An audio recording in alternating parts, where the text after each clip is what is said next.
嗱個亂字咧，一個圓。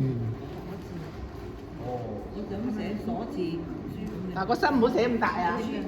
因為我當時咧只不過寫細咗啫。你上邊寫細咗，所以覺得你個心大。揀咗個心寫大啲。咁就啱啦。寫埋風之雀躍個風字。嗯。嗰個亂字。喺你風之。個風字啊。我邊個風啊？啊，風字。你寫嘅時候係大嘅，呢個係一個係筆。有時寫寫下就平衡。呢個我唔識呢個我唔識。嗱，我哋寫嗰個咧，嗰個要留意下。呢度。呢個容易啲，呢邊。寫咗呢個之後咧，或者一個豆。個豆咧就容易寫啦。我覺得我跳極都跳唔掂。跳唔掂。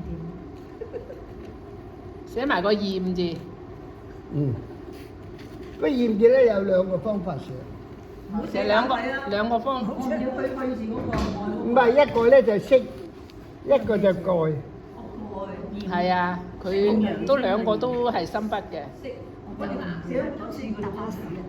我而家蓋字喎，一個豆，一個去，一個器皿個器。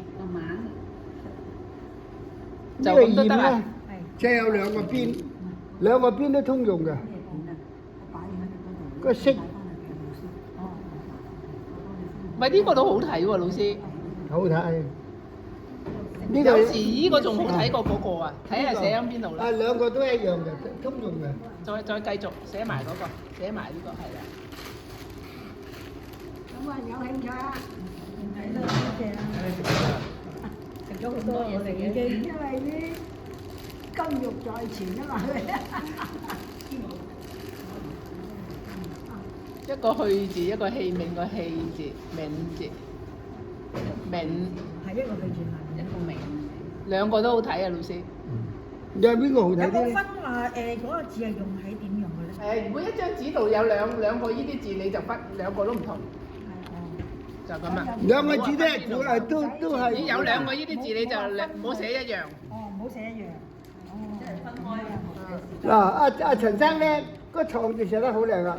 另外咧，聰明個聰字咧，咁多人知。